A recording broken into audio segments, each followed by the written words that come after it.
Well, hello there again, everyone, and welcome to another episode of Sci-Fi Model Action. What I'm working on tonight is the Seaview some more, and I'm working on lighting the Cadillac fins, as they're called here, these little lights that go at the tail end of the model, these two white lights. And what I've been working on here is trying to figure out a good way to get that done. And the kit is made so you have these little trenches that are already in place here. And I've seen a couple different ways that people have done this. Now, I've seen some people use some fiber optic and different things. I tried some fiber optic myself, and I just was not happy with the amount of light that I was getting out of that. I was just getting a very small pinpoint of light when I tried that. And it could be that I need a little bit bigger, some bigger diameter fiber optic, but I don't have any on hand, so I'm just going to work with what I have. And what I decided to do is they just don't give you very much meat in here to grind away to fit a bulb back in here and recess it. And there's a little clear lens that comes with the model that mounts on this tip. You get your choice of the round one or the pointed one. And so what I did basically is I took a 5mm clear white bulb and I grinded it down to give me the almost the exact same shape as the round lens that would go on there. And I decided to mount that at the very tip and run my wiring through the channel. This side's already been sealed up, but you can see I've got my wiring run down and coming out here in the center. And what I'll be doing is the same thing on this side, and I wanted to show you how I did that. I took my Dremel tool here with this little grinding tip on it. I just basically went and really carefully grinded this out a little bit better, so I left myself some clearance.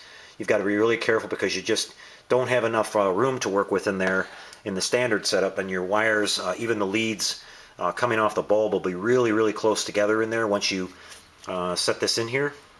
So basically what I'm going to do is get my solder gun out now and solder my wiring onto this. I'm using some of this really thin magnet wire again, which I think you guys notice I use that on most of my builds. I really like the stuff. But I'm going to be cutting one of these leads a little short so my two wires won't have a chance of touching each other. I'll have one connection up here and one down here at the very end of the tip. And then I'll use a little bit of hot glue to glue this in place. And then I'll run my wires down through this channel and we'll bring them out just like we did on the other side. So I'm going to set up the camera here in a different angle, and so you can watch me do this whole thing, and we'll see how this comes out. We'll be right back with that. Okay, everybody, well, I've got this all set up now, and what I'm going to do first is I'm going to, you can see here, hopefully this is zoomed in close enough for you. I've got one of the leads, which is the negative side of my LED. I've got it set up in this little helping hands here, which if you don't have one of these, get yourself one. It really helps you out with the soldering stuff. But basically what I'm doing here is I'm just going to pre-tin this connector here just a little bit, and then I'm going to solder my magnet wire onto this. I'm using the dark green, which represents my negative. And so what I'm going to be doing is I'm not even wrapping this wire around this. I'm just basically laying it on the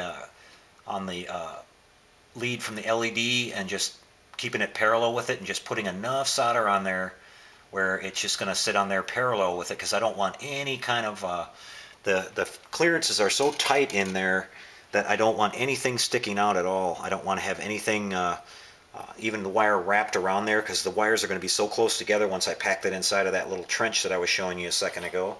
And so we've got this soldered on there nice and strong. And now what I'm going to do is cut this off and leave myself enough wire to go through the hull there. And then we're going to do the same thing on the positive side now. So I'm just going to work this wire up a little bit. Now, as I mentioned earlier, I wanted to keep this connection way up here, and I'm going to solder down at the very tip of this one, so when these are squeezed together, there's no chance of these getting together. And once I get that all in there, I'll put a little dab of hot glue in there, and that'll keep it from touching once this thing is all laid into that trench. And the easy way to do this is just kind of tin your tip a little bit on your solder iron, and then you can just lay it on here like this, and it'll grab a hold of there once you build up a little bit of heat into that wire. And it's good to have a good solder iron too. This is an old Unger unit that I bought years ago, and it's just it was worth the money. A good solder iron that gets really hot it's an adjustable heat range one, so you can really get some nice heat, and you can turn it way down when you don't want the heat. So that's a little bit more versatile than a standard solder iron. Okay, and what I did is I laid that right on there parallel with the wires, you can see, and just barely put enough solder to where there's no globs or anything sticking out. And you can see we've got these two kind of separate connections here that are spaced apart, so this insulation won't touch each other, and we'll have no problems once we lay that down in there. Okay, so this part is taken care of. What I'll do next is I'll get this all taken out and we'll start installing it inside the actual part here and get that wiring run through the center of that trench. I'll be right back with that. Okay, so here you can see that I've got the the wires squeezed together and I've got the bulb sitting in this trench now exactly where I want it to. So I'm just going to take my hot gun now, my hot glue gun, and just dab a real small bit of glue in here. And just to keep this thing kind of nailed down in place where I want it. And I don't want to go over the edges too much because I don't want to have any interference when I try to glue my other piece back together on there. So that works really good. Now one little trick I learned too, if you've got hot glue, a little bit of spritz down with some water real quick will instantly set this thing.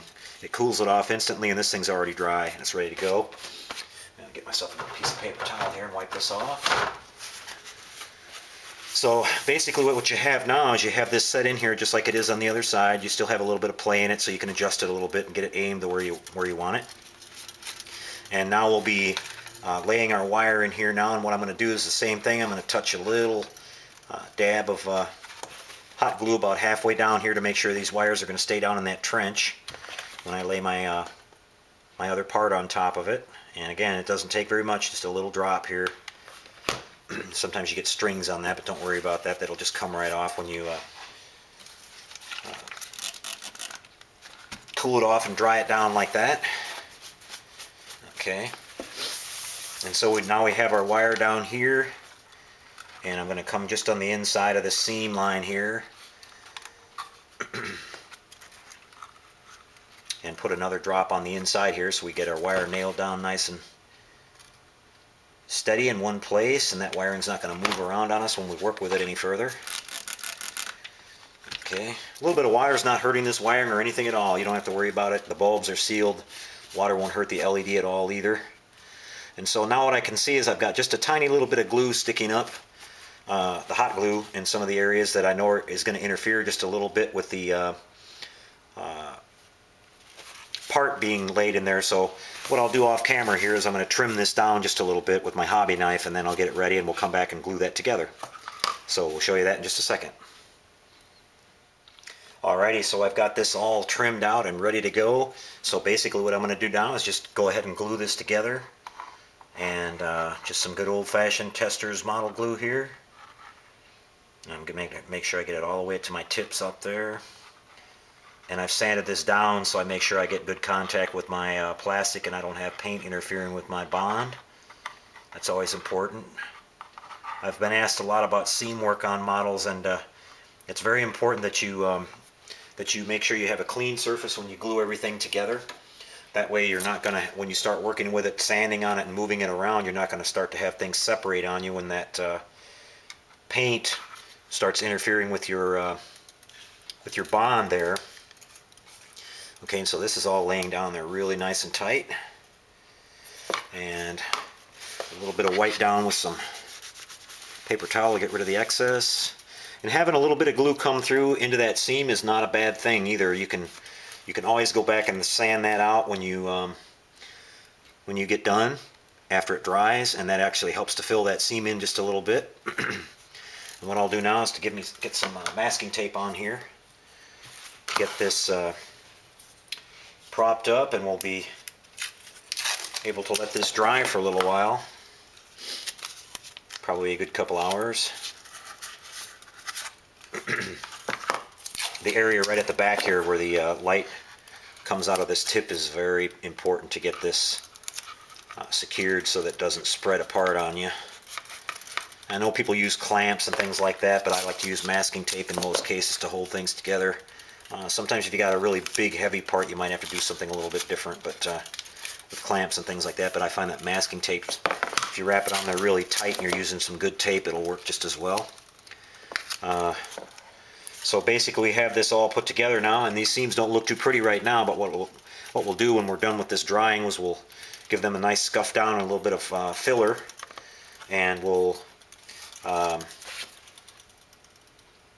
fill all those little tiny gaps in with some spot putty, and we'll be all sealed up and looking nice. So what we have now is we have a nice our little spotlights there at the back, and I said now what I'll do when I'm going to show you here, I'm going to test light these in a second. I'm going to turn them on, and I have a feeling they're going to be too bright, So what I'll be doing is I'm going to experiment with some resistors until I get it toned down to the point where I like it. I don't want it to be overly bright. I want them to just basically to show up, but I don't want them to look like spotlights or anything like that. They're just supposed to be kind of like marker lights on the back here and not any kind of a spotlight like we have on the front.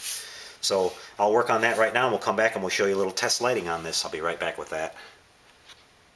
Okay everybody, well I'm back and I had a little bit of time to get this thing wired up to my 9-volt power source, and I experimented around, like I mentioned, with a couple of different resistors to get the amount of brightness that I was looking for, and here's what we came up with.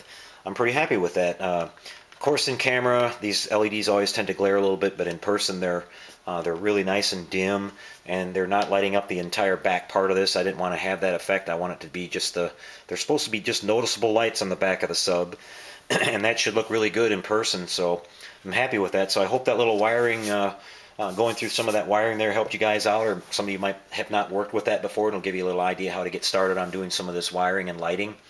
So hopefully that's useful to you. So what we're going to be doing next is a lot of the work from now on is going to be mostly putting the hull together. I've got the forward section. I'll give you a quick look at that. I'll grab it real quick.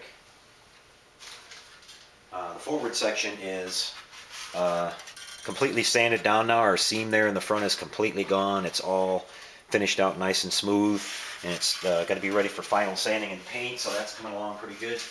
And over the weekend here I'll give you a nice update over the beginning of assembling the hull. So this is really turning out to be a lot of fun, and it's I want to say so far the pieces all fit together really nice and tight on this model.